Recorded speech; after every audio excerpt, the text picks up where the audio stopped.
안녕하십니까. 어제에 이어 오늘도 계속해서 통독 진행하도록 하겠습니다. 요즘 제가 추석까지 한 3개월간 일을 하고 또 다음 일이 있을 동안 잠시 쉬고 있는 동안에 계속해서 성경 통독 진행 진도를 나가고 있죠. 여러분, 어제에 이어서 오늘은 이제 어제까지 에스겔이 끝나고 오늘은 이제 다니엘에 들어가도록 하겠습니다. 다니엘서는 뭐 누구나 다 들어본 이름이죠. 다니엘의 이름의 뜻은 하나님은 나의 심판자다, 그런 뜻이에요. 엘이라는 말이 들어가면 항상 하나님이 있죠. 에스겔도 원래 원어적 발음은 에스키엘. 그래서 하나님이 단단하게 하신다, 강하게 하신다, 그런 뜻이죠. 에스겔. 다니엘은 하나님이 나의 심판자 되신다. 사람을 두려워할 것이 아니라 항상 하나님을 의식하는 거죠. 하나님이 보고 계시는 거죠. 그것을 이제 코람데오라 그러거든요. 하나님 앞에 우리의 삶이 다 낱낱이 지금 하나님 앞에 자행되는 일상들이죠. 아무도 보는 이 없는 그 순간에도 하나님은 나를 보고 계신다, 그 말씀이에요. 다니엘이란 뜻이 이제 그렇고, 다니엘을 이제 에레미야, 에스겔 때도 살펴보았듯이 바벨론으로 예루살렘 이스라엘 백성들이 포로로 잡혀갈 때 3차로 약 8년간에 거쳐서 3차 포로를 잡아가는데 제일 먼저 잡혀간 무리들이 이제 다니엘과 세 친구와 이제 젊은 아이들. 그것은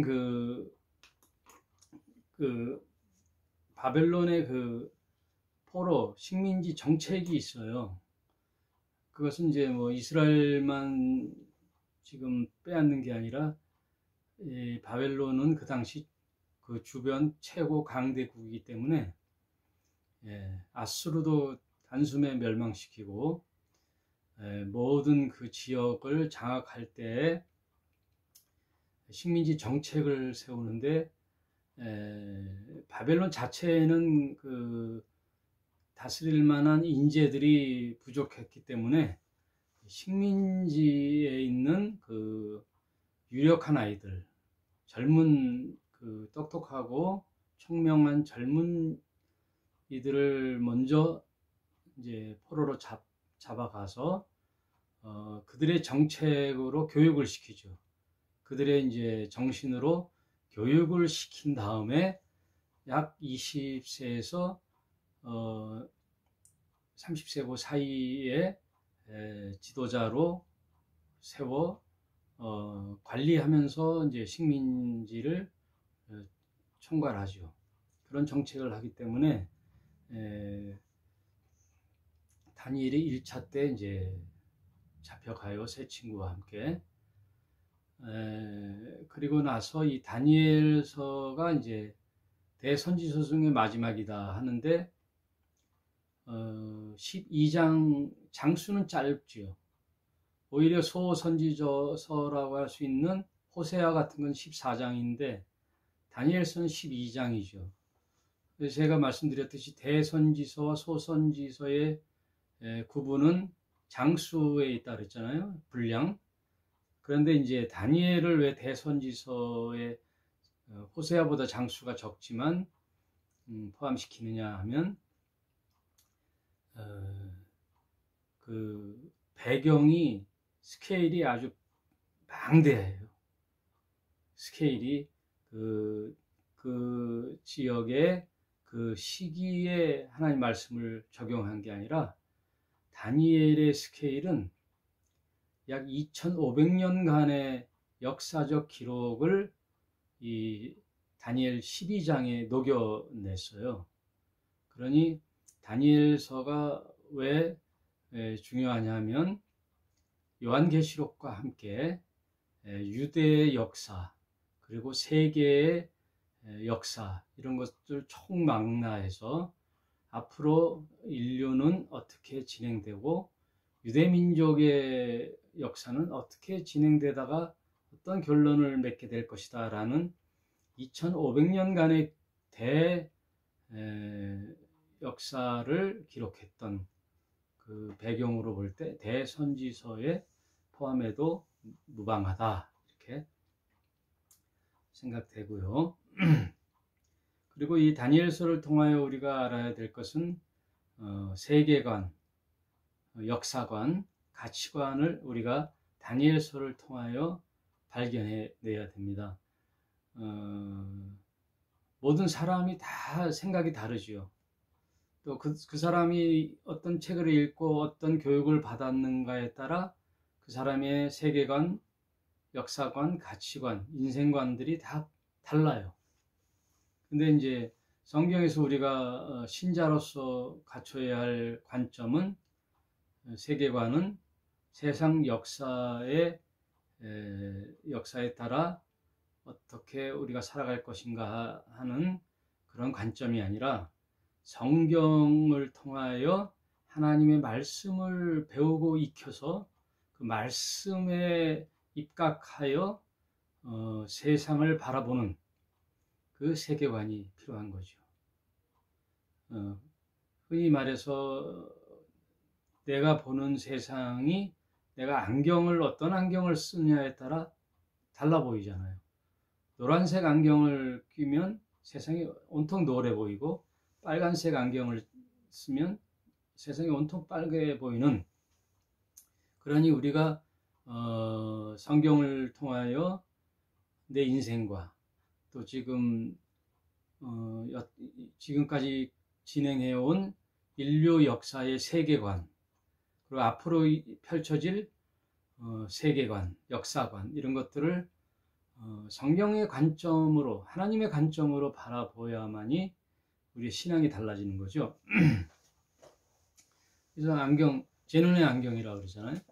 그러니까 안경에 따라 세상 보는 눈이 달라진다. 이게 이제 다니엘서를 통하여 우리가 이제 배워야 할 점이고, 또 하나는 이스라엘 백성이 그동안 수많은 그 이방 신들의 우상 숭배 때문에 이런 처참한 결과를 맞게 됐잖아요. 하나님이 왜 바벨론 포로로 끌려가는가? 우상 숭배 때문에 그래요. 우상 숭배. 예. 그때 그 이스라엘 역사 속에 나타난 우상들을 보면 지금 바벨론의 신인 느보 신이 있고, 또 블레셋으로부터 수입한 우상도 신도 수입하는 거죠. 예. 다곤 신전이라고 들어봤죠? 그 블레셋. 그 다곤 신전의 영화도 보면은 삼손과 데릴라에서 보면은 나중엔 그 다곤 신전의 기둥을 삼손이 무너뜨리잖아요. 그런 블레셋 때 그 다곤, 그리고 이제 가나안에 갔을 때 바알신, 태양신, 바알신, 아세라신, 몰렉신, 인신제사를 하는 몰렉, 또 아스타롯, 이런 우상을 섬겼던 이스라엘 백성에게 하나님은 항상 가슴 아파하면서 경고를 하고, 또 이제 그 하나님은 그들에게 징계를 하죠. 징계. 우리도 자녀들이 잘못된 길을 걸어갈 때는 훈계를 하고, 그래도 말을 안 들을 때는 이제 매를 들잖아요. 매를 들어요. 징계를 하죠. 예.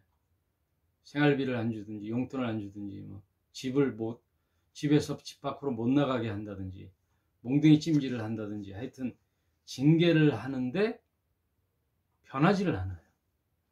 이스라엘 백성들도 하나님이 계속적인 이방 나라를 통하여 징계를 하는데도 변하지를 않아요.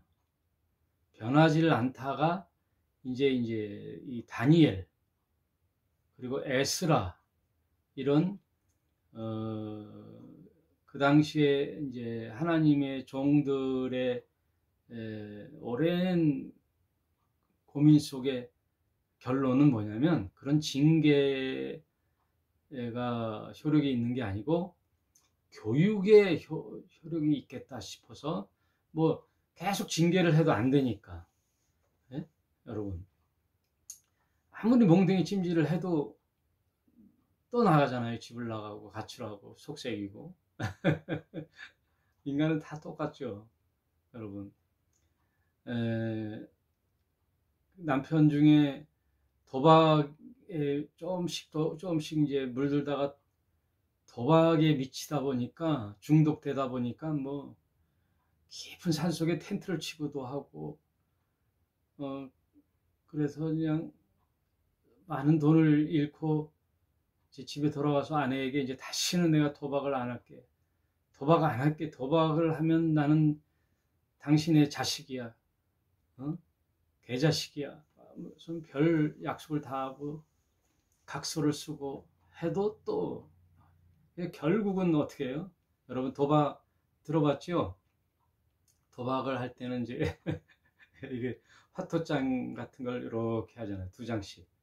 도리직구 땡인가? 돌려. 해가지고 이렇게 해갖고 이렇게 이 손이 이렇게 하거든요. 그러니까 이 손가락을 자른다고요. 여보, 내 말 좀 이제 믿어줘. 다시는 내가 도박을 안 해. 하고 손가락을 잘랐는데 도박에 또 갔어. 도박장에. 그럼 뭘로 하느냐? 발가락으로. 화토장을 이렇게 들고 발가락으로 이렇게 내린다. 그 우스운 얘기가 있어요. 발가락으로 또, 그러니까 중독이라는 게 얼마나 힘든지, 예? 술 중독, 게임 중독, 담배, 또 뭐예요? 화토, 이게 다 중독이죠. 중독에 빠지면 헤어날 길이 없는데, 이스라엘 백성의 역사 속에 여러분 이제 2000년이 지난 오늘날 세계 모든 나라 중에 유일하게 우상이 없는 나라가 이스라엘이에요. 아이러니하죠? 우상 때문에 그렇게 고난을 받았던 이스라엘 백성이 어느 날부터 우상이라는 건 존재하지 않아요.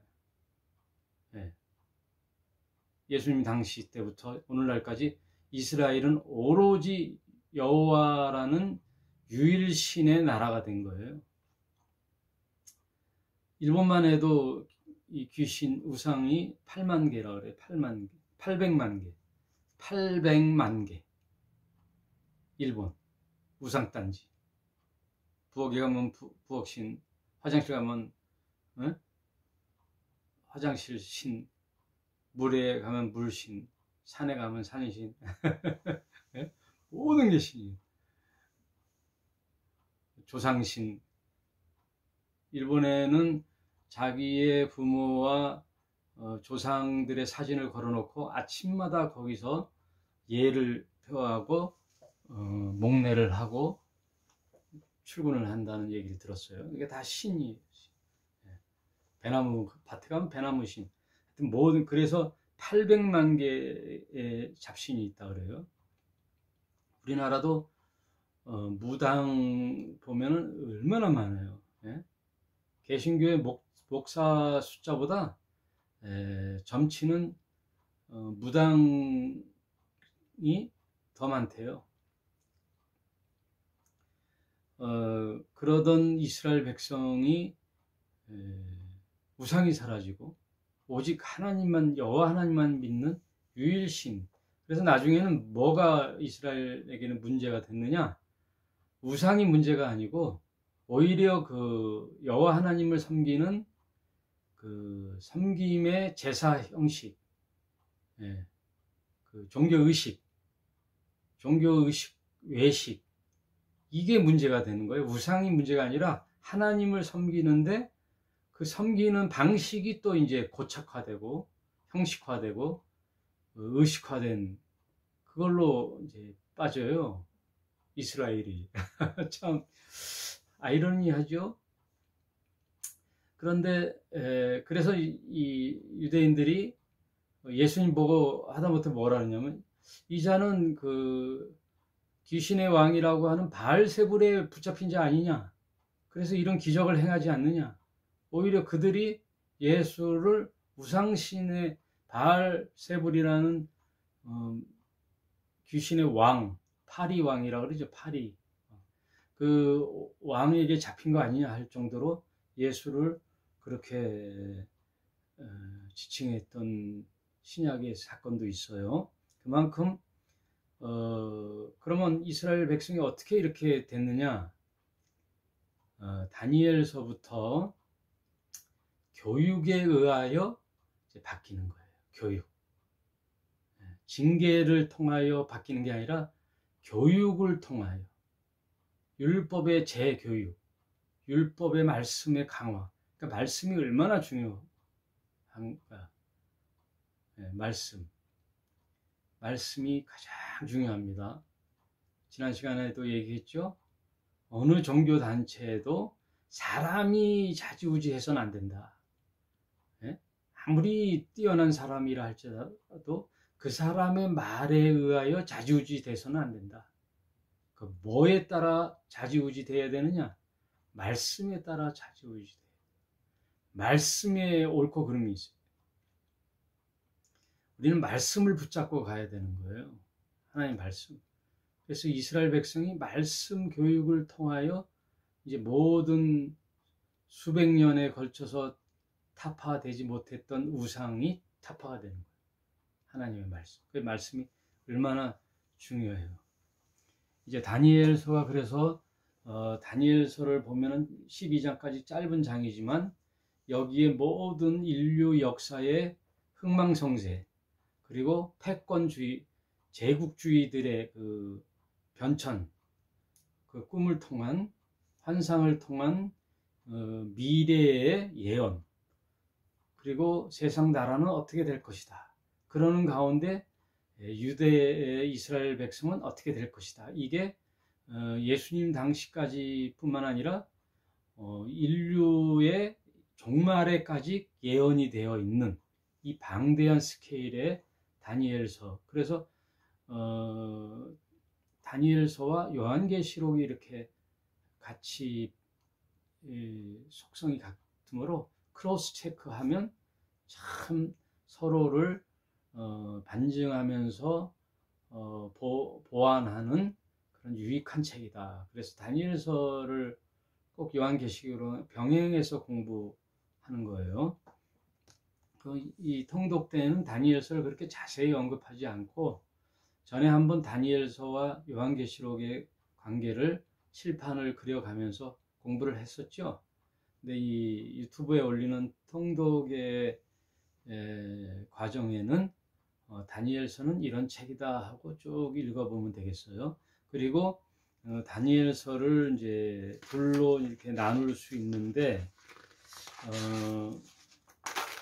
1장부터 6장까지는 이제 역사에 관한 얘기예요. 이런 역사가 흘렀다. 그리고 7장부터 12장 마지막까지는 계시를 받은 걸 기록한 거예요. 그러므로 1장부터 6장 읽고 7장 넘어가면 안 돼요. 이렇게 그냥 쭉 진도 나가듯이 읽으면 이게 갑자기 확 이상한 딜레마에 빠져요. 뒤집박죽이 되는 거예요.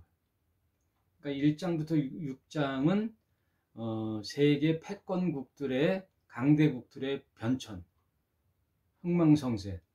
예. 이 나라가 아주 강한 나라에서 영원할 것 같은데 곧 다른 강대국이 나타나 잡혀먹고 그 나라 역시 또 다른 나라에서 패권국이 이렇게 바뀌는 과정 속에 기록들을 6장까지 쭉 해놓고, 그리고 다니엘의 환상을 통한 계시를 받는 것은 다른 이야기죠. 그런 것들이 이렇게 나열됐기 때문에 같이 쭉 병행해 읽어서는 난관에 부딪힌다. 그러니까 나눠서 읽어야 돼요. 역사의 진행은 1장부터 6장, 그 다음 7장부터 12장까지는 하나님이 환상과 계시를 통하여 인류를 어떻게 이끌어 갈 것인가를 보여줬다. 그것을 이제 염두에 두고 보면 되고요. 그리고 너무나 예언과 성취가 디테일하게 나왔기 때문에 성경 비평가들은 다니엘서는 후대에 기록했다. 그러니까 후대에 기록했다는 말은 뭐예요? 지나간 과거를 경험한 후에 어떤 기록자가 기록했다면은 정확한 연도와 누가 어느 나라가 이제 망하고 흥하고 이런 걸 기록할 수 있으니까 너무나 예언과 성취가 디테일하기 때문에 후대에 기록했다. 이렇게 성경을 어떻게 하면 넘어뜨리려고 오점을 찾으려고 하는 자들의 비평이지만 그걸 이제 하나님도 아셨는지 원어로 보면은 다니엘서는 1장이 히브리어로 기록되어 있어요. 그리고 8장부터 12장까지 이 계시에 하나님의 계시에 대한 것은 히브리어로 기록되어 있어요. 그리고 세계 패권들의 역사의 진행은 아람어로 기록되어 있어요. 아랍어가 아니라 아람어. 아람어라는 것은 그 당시 영어와 오늘날 영어와 같이 당시 그 지역의 공통어죠. 아람어. 아람어로 기록되었기 때문에 세월이 수백 년이 흐른 다음에 그것을 아람어로 기록할 이유가 없지요. 나중에는 예수님 당시 헬라어, 히브리어가 이제 등장하는데 그리스어가 그러니까 아람어로 기록했다는 게 참 아이러니하죠. 네? 아람어로 싹 기록하든지 아니 1장과 그다음 8장부터 12장 이거는 이제 이스라엘에 대한 계시와 환상이기 때문에 히브리어로 기록되어 있고 또 세계 인류 역사의 진행은 만인이 이방인들도 깨달으라고 아람어로 이제 기록된 아주 특색 있는 책이 이제 다니엘서예요. 그래서 이제 1장부터 보면은 다니엘이 어린 나이에 이제 끌려가는데 다니엘 나이 18세 때 끌려가요. 그 친구들과 18세에 1차로 끌려갔죠. 그것은 이제 비록 포로로 끌려가지만 하나님은 그들에게 이제 희망을 심기 위하여 다니엘이라는 신실한 청년을 바벨론에서 교육을 이제 신앙을 세워 먼저 가게 하시고 거기서 포로 생활을 하는 유다 백성에게 하나님의 참된 율법의 교육과 그리고 인류의 미래에 대한 기록 그리고 참된 신앙의 모범 이런 것들을 보여주기 위해서 먼저 다니엘이 간 거예요. 미리 간 거죠.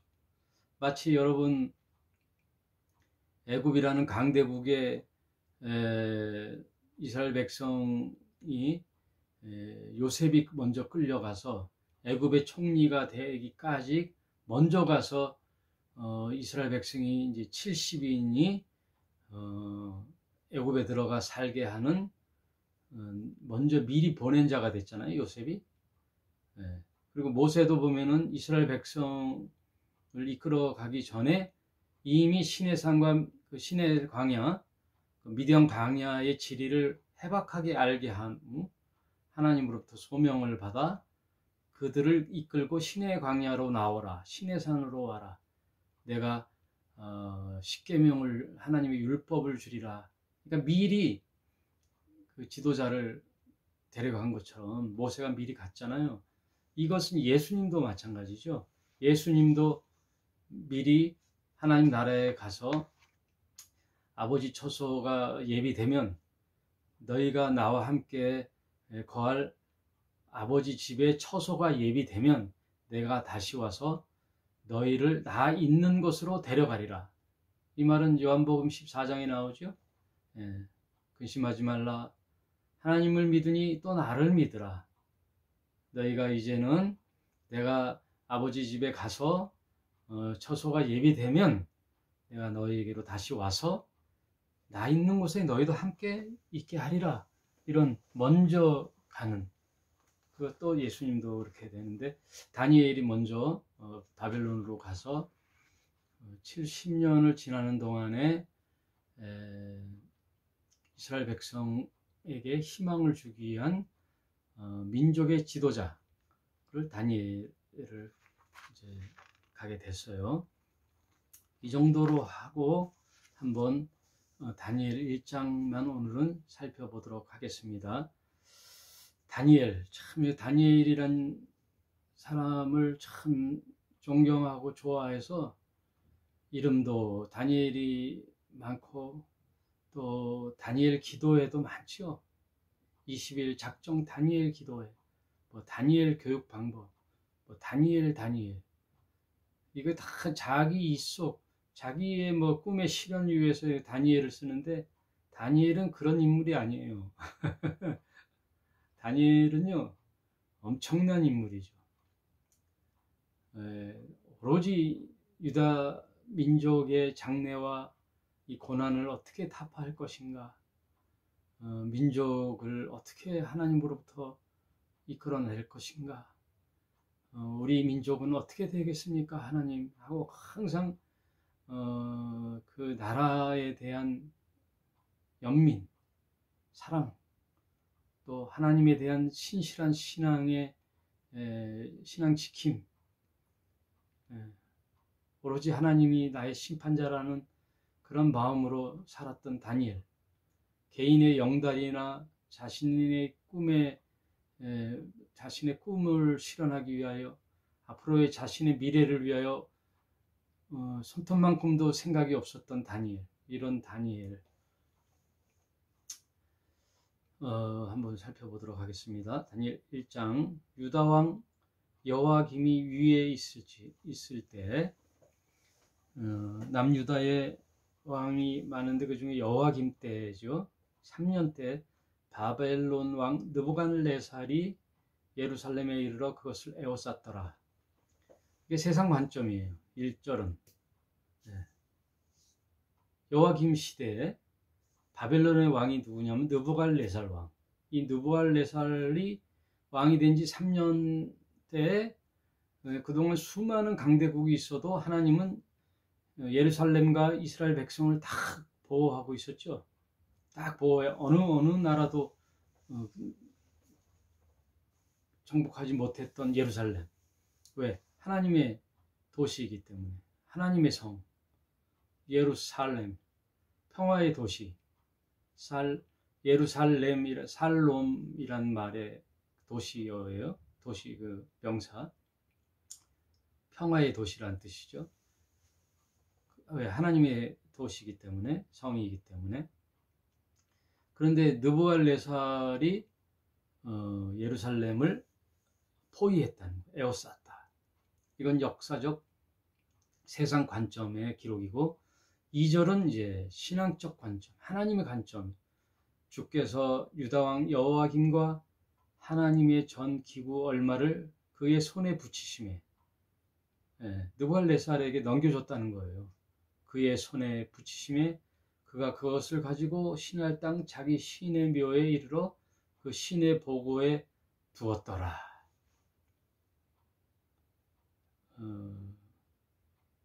신할 땅, 자기의 신, 그게 느고 신이거든요.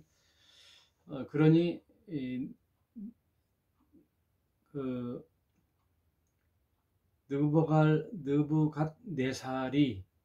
느부갓네살이 강하고 뭐 힘이 세서 권력이 그래서가 아니라, 그럼에도 불구하고 하나님이 이제 넘겨줬다는 거예요. 세상에 되는 일이 다 지금도 뭐 미국에 의하여, 중국에 의하여, 러시아에 의하여 세상이 판도가 바뀌고 뭐 그러는 것 같이 보이지만 다 뭐예요? 하나님의 큰 섭리 가운데서 하나님이 진행해 나가면서 허락도 하고 문도 열어주기도 하고 닫아주기도 하고 이 나라를 멸망시키기도 하고 흥하기도 하시고. 왜? 하나님의 관점으로 보는 거예요. 하나님이 역사의 주관을 어떻게 이끌어 가느냐에 따라 인간들이 해 나가는 것, 이렇게 나가는 것 같으나 그 배후에는 하나님이 어느 적당한 선에서 조율을 하신다는 뜻이에요. 하나님이 조율을 해 나가신다는 뜻이에요. 하나님이 허락지 않으면 안 된다는 거예요. 그것은 큰 하나님의 인류 역사의 미래의 큰 그림에 의하여 지금 진행해 나가는 데에서는 흥하기도 하고 망하기도 하고 그런 관계를 어떻게 한다? 하나님이 하고 계시다는 것을 기록해 주고 있는 거예요. 애굽 땅의 이스라엘 백성 때도 그랬잖아요. 바로의 마음을 강팍하게 하사, 다 하나님이 그렇게 하시는 거예요. 3절에 왕이 환관장 이스브나스에게 명하여 이스라엘 자손 중에 왕족과 귀족의 몇 사람, 곧 흠이 없고 아름다우며 모든 재주를 통달하며 지식이 구비하며 학문에 익숙하며 왕궁에 모실 만한 소년을 데려오게 하였고 그들에게 갈대아 사람의 학문과 방언을 가르치게 하였더라. 그러니까 식민지 이스라엘 백성 중에서도 똑똑한 아이들, 또 학문을 가르치면 바로 습득하는 아이들을 데려다가 아까도 말했지만 식민 정책을 하기 위하여 그들을 데려다가 그 갈대아 학문이라는 것은 갈대아 나오면 무조건 바벨론을 얘기하면 돼요.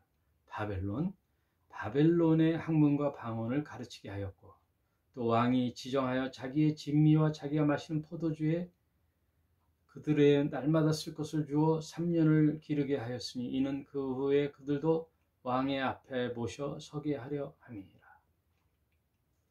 그러니까 이제 식민지 유화 정책이죠. 식민지를 다스리기 위해서는 어느 정도 이제 포용하면서 그들을 가르치게 하고 이제 총독을 세우든지 관리만 하면 되는 거죠. 거기서 이제 소년들을 데려다가 왕의 진미와 포도주를 먹었다는 것은 왕이 먹는 진미와 고기와 포도주란 말은 신의 아까도 느부갈네살의 신이 있잖아요. 자신의 신의 묘에다가 갖다 뒀다 했잖아요. 그런 것처럼 이제 신을 섬기는 그 음식들을 먼저 신에게 바치는 음식들을 먹는 거예요.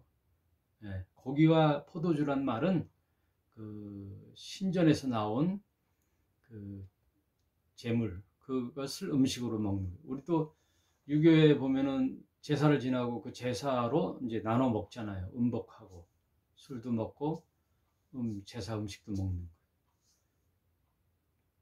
그것을 이제 주니까 그들이 먹나요?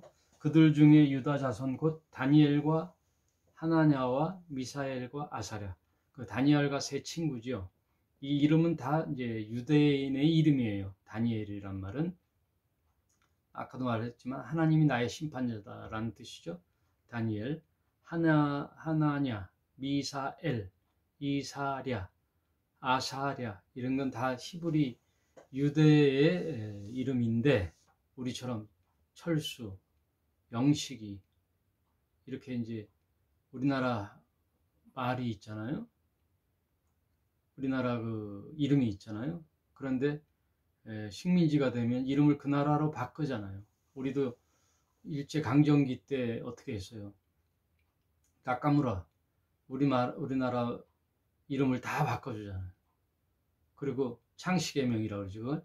그리고 학교에서는 일본 역사와 일본 언어를 가르치고 이게 이제 식민지를 자기 나라화 시키는 거예요. 어릴 때부터. 근데 그 환관장이 그들의 이름을 고쳐 다니엘은 벨드사살. 그 벨드사살은 뭐 벨의 그 이름의 뜻이 있거든요.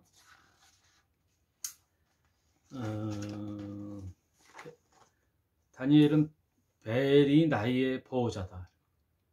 하나님은 나의 심판자라는 다니엘의 이름을 벨드사살리로 바꿔주는 벨이라는 이방신이 나의 보호자다 이렇게 바꿔주는 거예요. 이름이. 아 참나 나쁜 놈들이죠. 벨드사살이라 하고 그 친구 이름은 사드락과 메삭과 아벳느고, 사드락, 메삭, 아벳느고로 바꿔주는 거예요. 다 그 바벨론식 이름으로 바꿔주는 거죠. 8절에 다니엘은 뜻을 정하여. 그러나 이제 8절, 7절과 8절 사이에 생략된 전치사가 바시죠. 그러나 다니엘은 어떻게 했다는 거예요? 뜻을 정하여 왕의 진미와 그의 마시는 포도주와 자기를 더럽히지 아니하리라 하고 자기를 더럽히지 않게 하기를 환관장에게 구하니. 아니 뭐 음식 하나 먹고 포도주 좀 마신다고 자기가 더럽혀지나요? 그런 뜻이 아니죠. 바로 우상에게 섬겼던 음식을 먹는, 그러므로 내가 더러워지는 거죠. 그래서 뜻을 정하는 거예요. 다니엘을. 나는 절대로 내가 죽으면 죽었지 우상에게 바쳤던 그런 고기와 포도주는 먹지 아니하리라 라는 뜻을 정하는 거예요. 하나님은 우리에게 그냥 뭐 그런 대로 살게 하는 것을 보는 게 아니라 뜻을 정하는 거예요. 뜻을 정하지 않으면 아무 일도 일어나지 않아요. 여러분, 뜻을 정하는 거예요. 뭐 작심삼일이 된다 할지라도 뜻을 정하는 거예요. 내 올해는 뭐 하리라. 나는 이거를 끊으리라. 나는 도박을 끊으리라. 어떤 마음의 작정을 하는 거예요. 뜻을 정하는 거예요. 하나님 앞에 뜻을 정하는 거예요. 내가 성경을 한번 깊이 한번 보리라. 내가 주일날 방송이나 예배에 꼭 참석하리라. 뭐든지 이제는 무슨 일을 할 때 하나님께 기도하고 시작하리라. 이렇게 뜻을 정해 보는 거예요. 여러분, 그게 다음날 못 지킨다 할지라도. 왜? 사탄이 가만 안 놔두지요. 저도 많이 겪었어요. 뜻을 정하면 내가 이제는 다시는 화를 내지 않으리라. 큰 목소리를 내지 않으리라 하면 바로 그날 저녁 때 막 또 화를 낼 일이 생겨요. 하여튼 인간이라는 게 참 간사하죠. 네. 사탄이 아직 한번 건드려 보는 거죠. 그러나 난 이런 인간이야 어쩔 수 없어 하지 말고 또 뜻을 정해야 하는 거예요. 뜻을 정하. 내가 참 온유하게 한번 살아보리라. 내가 참 겸손하게 한번 살아보리라. 아내한테 참 잘해보리라. 아내가 어떻게 하든 내가 참 참고 아내의 마음을 잘 만져주리라. 작정을 해보는 거예요. 또 뭐 그 무너졌다 해도 또 작정하고, 이게 이제 점점점 이제 3일 작심 3일 했다가 작심 일주일, 작심 한 달, 작심 1년 막 이렇게 이제 점점 늘어가야지요. 포기하면 안 돼요. 그래서 제가 이제 어떤 이제 단톡방에 글을 하나 올렸었죠. 무슨 일을 함에 있어서 늦었다는 말은 없습니다. 그 말을 썼죠. 세상에 어떤 일을 시작함에 있어서 늦었다라는 말은 필요 없다 이거예요. 아무리 나이가 들고 해도 이제 한번 새로 해볼까? 무슨 일을 도전해볼까? 하는 거, 뜻을 정하는 거. 무슨 일을 함에 있어서 늦었다는 말은 없다. 하나님 또 기회를 주는 거예요. 지금 현재, 오늘, 지금 바로, 지금 이 시간, now and here, 예, right now. 지금 뜻을 정하면 돼요. 내일 어떻게 됐든지 간에 지금 작정을 하자고요. 하나님 그 뜻을 정하는 다니엘에게 하나님 함께 하신 거예요. 뜻을 안 정하면요, 사건은, 기적은, 일은 일어나지 않아요. 뜻을 정하고 왕의 진미와 고기와 포도주를 먹지 아니하리라. 환관장이 다니엘에게 이르되 내가 내 주의 왕을 두려워하노라. 그가 너희 먹을 것과 너희 마실 것을 지정하셨거늘 너희 얼굴이 초췌하여 동무 소년들만 못한 것을 그로 보시게 할 것이 무엇이냐. 그렇게 되면 너희 까닭에 내 머리가 왕 앞에서 위태롭게 되리라. 환관장이 그들을 관리하면서 하라 그랬는데 그걸 안 먹고 니네 얼굴들이 초췌해지면 내가 왕 앞에 무슨 면목으로 쓰겠느냐. 잘못하다간 내 모가지가 달아나게 생겼다 하고 말하니 환관장이 세워 다니엘과 하나니아와 미사엘과 아사랴를 감독하게 한 자에게 다니엘이 말하되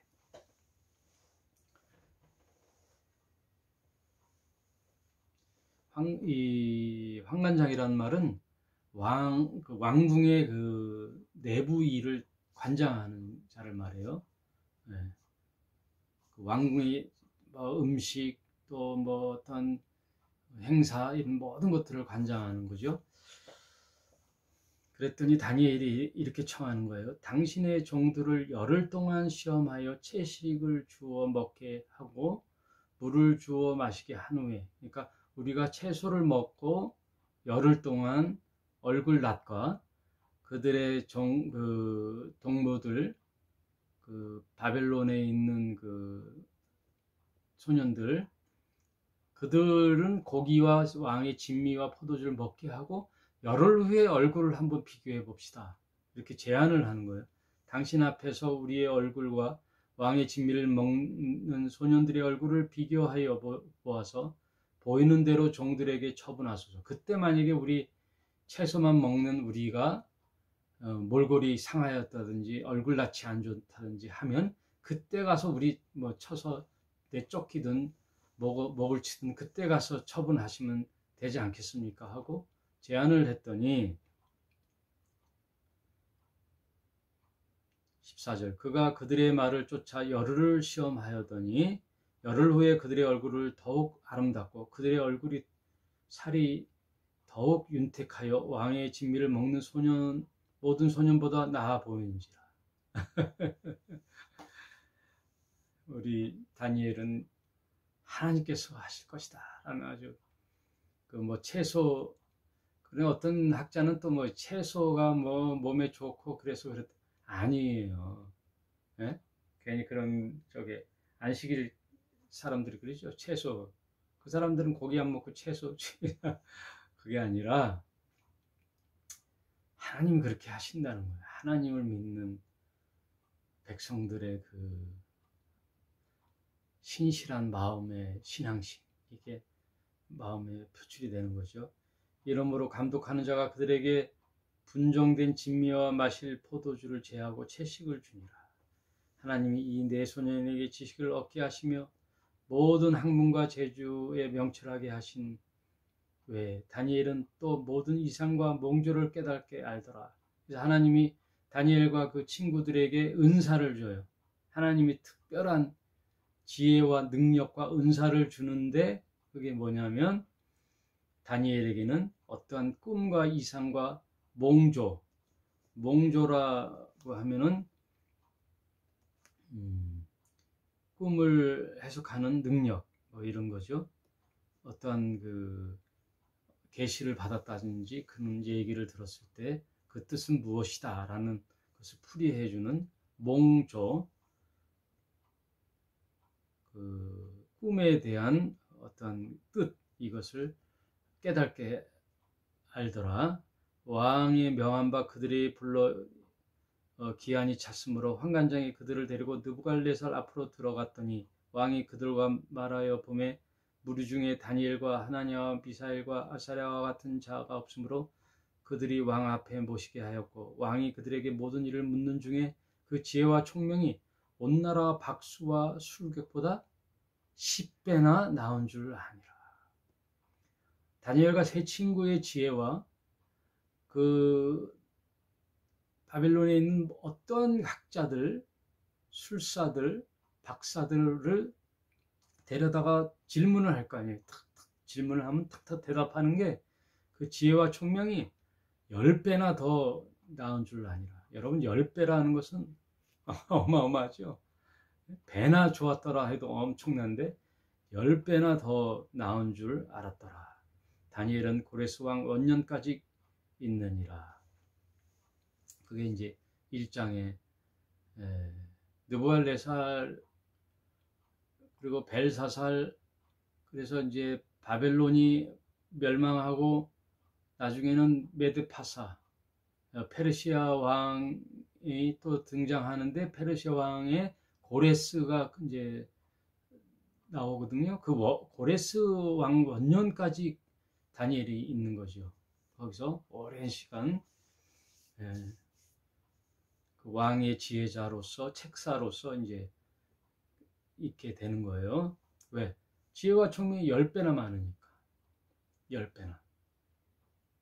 여러분, 오늘 다니엘에 대한 이제 기초적인 이해와 1장을 이제 살펴봤는데, 이제 다음 시간에는 2장에 어마어마한 사건들이 이제 펼쳐집니다. 느부갈네살 왕이 어느 날 이제 무슨 꿈을 꿨는데, 무슨 꿈을 꾼지도 모르는데 그 꿈을 해석하라 그래요. 그러니까 그 바벨론의 모든 박사들, 박수들, 무당들, 술객들이, 지혜자들이 풀질 못해요. 아니, 그 무슨 꿈을 얘기한 후에 풀으라고 해야지 뜻을 아는데, 내가 무슨 꿈을 꾼지도 생각이 안 나는데 그 꿈과 꿈의 해석을 얘기하라니까. 그런 참 재미나고도 참 신비로운 그런 일들이 일어나는데, 그 일은 그냥 한 왕의 꿈이 아니에요. 앞으로 있을 인류 역사에 대한 미래의 이야기들이 이제 펼쳐지는 게 다니엘서 2장부터 이제 나와요. 그 일은 다음 주에 이제 찾아보기로 하겠습니다. 오늘 다니엘 첫 시간에 여러분, 하나님 앞에 항상 있다라는 생각 잊지 마시고, 하나님은 나의 심판자라는 것 잊지 마시고, 내가 어디에 있든, 나 혼자 있든, 어디 가든, 무슨 생각을 하든 늘 하나님 나를 보고 계시다. 그리고 나를 어떻게 보시느냐, 심판하는 분은 사람이 아니라 하나님임을 아시고, 항상 겸손하면서 두렵고 떨림으로 하나님을 의식하되 하나님께 기회를 구하고 하나님께 모든 것을 의지하고 하나님만 바라보고 가는 저와 여러분이 되시고, 또 그런 일에, 이 선한 일에, 또 하나님 나라 일에 뜻을 정하는, 나는 어떤 자가 되리라, 내 인생은 어떻게 살리라, 뜻을 정하는 다니엘과 같은 신실한 종들이 다 되시기를 주님의 이름으로 축원합니다. 감사합니다. 여러분, 여기까지 할게요.